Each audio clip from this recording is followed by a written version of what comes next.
5 years after the Great War, the northern kingdoms continued to suffer. Rivers flowed red with elven blood, and life was cheaper than a fistful of coppers. The world needed a hero. They said he arrived on the wings of a storm to help the downtrodden. They said he'd gone mad and died. They called him the Sword of Destiny. They said he returned, for only evil can vanquish evil. In truth, Geralt of Rivia reappeared, barely breathing and bereft of memory, near the Witcher's citadel of Kaer Morhen. The Wild Hunt, war's omen, sped across the sky, while in Vizima a cow gave birth to a two-headed calf. All other claims are legend. At Kaer Morhen, Geralt recovered, yet even his one-time lover, the powerful sorceress Triss Merigold, could not restore his memory. The calm would not last. Armed brigands led by the sorcerer Azar Javed and the professor, a killer for hire, attacked the citadel. Though bandit blood stained Kaer Morhen's walls, the attackers made off with their prize. The secrets of Witcher mutation, concealed for centuries, disappeared in a flash of magic. The Witchers set off on a search, as tradition ordained, to the four corners of the world. Geralt of Rivia went south to the Temerian capital of Vizima, where he'd once cured a princess of a curse. When the cat is away, King Foltest was nowhere in sight and Vizima was in turmoil. The Order of the Flaming Rose, Grand Master Jacques de Aldersberg at its head, pursued its crusade against non-humans. With whips and chains, swords and fire, the Order's ruthless steel-clad knights hunted all those they deemed strange for their ears or their stature.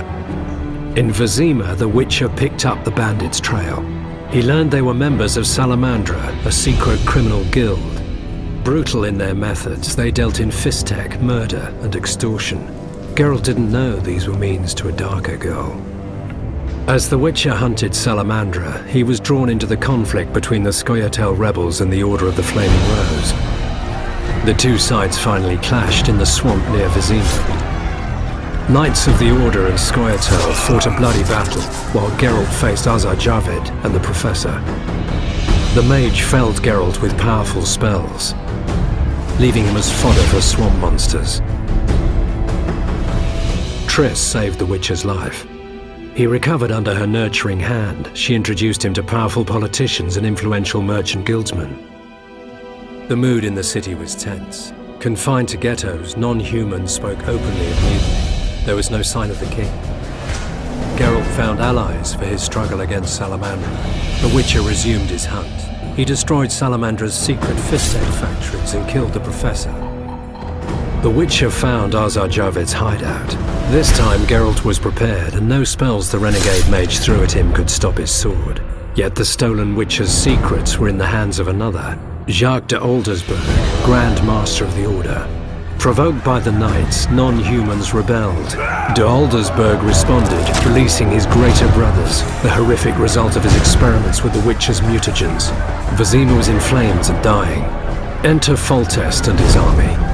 The king summoned the Witcher and demanded the head of the Grand Master, a monster in human form and a usurper. The Witcher set out in search of Jacques de Aldersberg and the stolen Witcher's secrets.